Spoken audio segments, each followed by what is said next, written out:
So usually with a Major League Baseball team, it's around the 100-game mark where you can kind of evaluate a club, what they're made of, what they look like, and get a pretty good picture of where, in fact, they might be headed.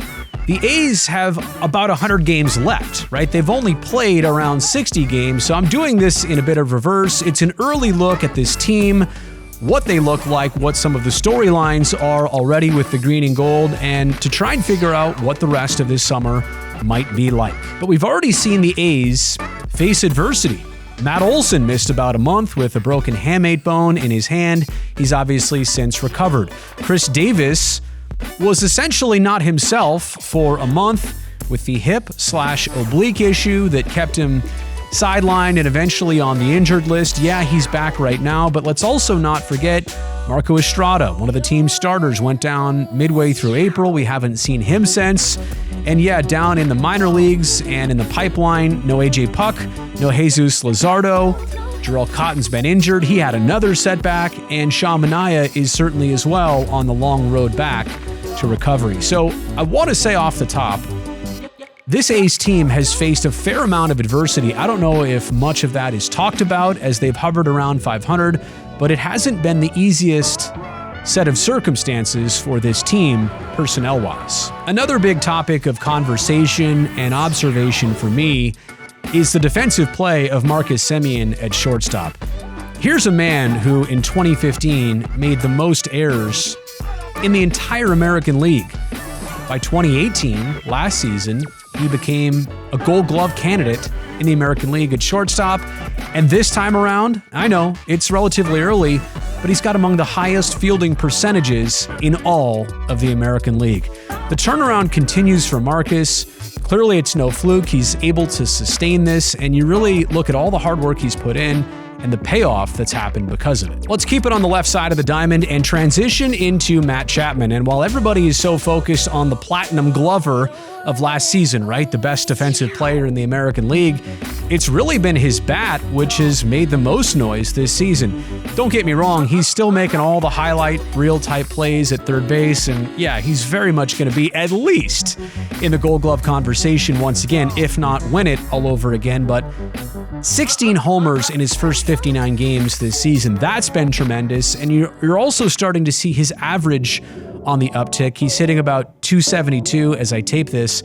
Look, if he could get into the 280 mark and continue the similar amount of power, if he could reach more than 30 homers this season, I think you're looking at the evolution of one of the best all-around players in Major League Baseball.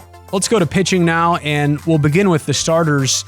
I think it's safe to say the rotation thus far in about 60 games has been relatively stable. In fact, more stable than you might have expected out of spring training. Now, as we said before, it hasn't been without its adversity, but it has been with some good stories. For example, Frankie Montas, Daniel Mengden, and Chris Bassett.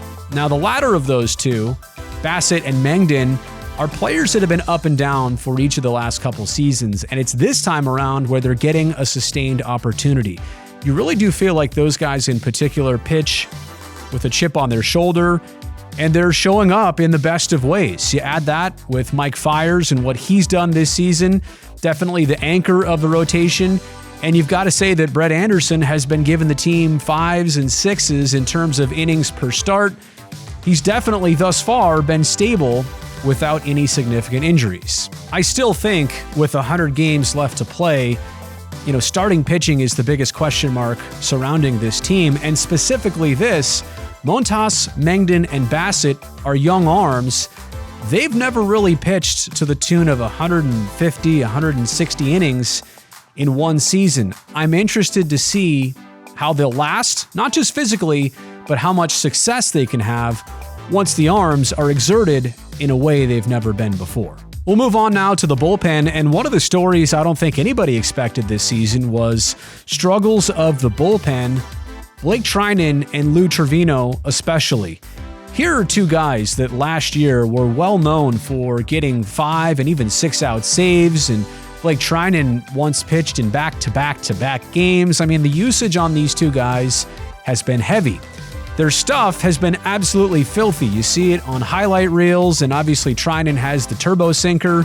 Trevino doesn't pitch much differently in relation to power pitching, but it's just been odd this season where their stuff still looks pretty good.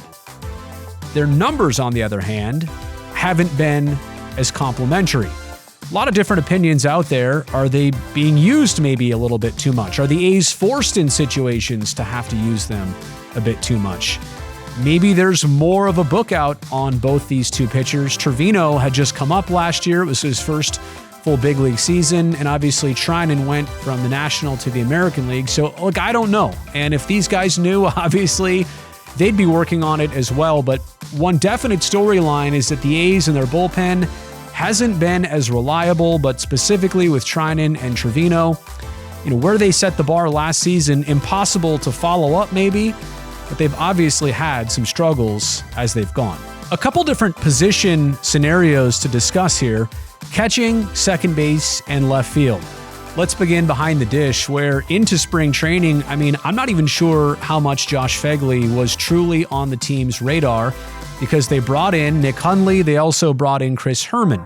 Now, Herman got injured in spring training, meaning that it was down to Hundley and Phegley to start the regular season. And Josh Phegley has absolutely forced the issue, forced his way into pretty much being the everyday starting catcher. That's a great thing for Bob Melvin and the A's. And yes, right now, Chris Herman is coming back from that injury, so it's going to get a little crowded in terms of catching opportunities. We'll see how it plays out. But I think what we're going to see in the final 100 games of the rest of this regular season is the catching position be defined. Is it going to continue being Josh Phegley? In fact, a lot of people, Bob Melvin, the manager included, are saying that Phegley should be included in all-star conversations in the American League. I guess the other potential is that they go back to some sort of a platoon, and would Herman be involved or not? A lot of that remains to be seen, but I'm interested to find out in the final 100 games of this regular season what the catching situation looks like, let's say August into September. Let's talk about second base, and Jurickson Profar has been plagued with some defensive issues this season, not just the glove work, but some throwing issues as well. I want to say on the other side of things, his bat has definitely been on the, upswing for lack of a better term. He is a very athletic individual. You can see there is a ton of potential. It's just a lot of times the defensive miscues come at the most inopportune of times. I mostly bring up the second base situation because for the A's, there are some other opportunities to explore. For example, Chad Pinder, already on the big league team, kind of right now used in a utility role, but could definitely serve as an everyday second baseman. More on him in just a second. Or there's also Franklin Barreto down in AAA.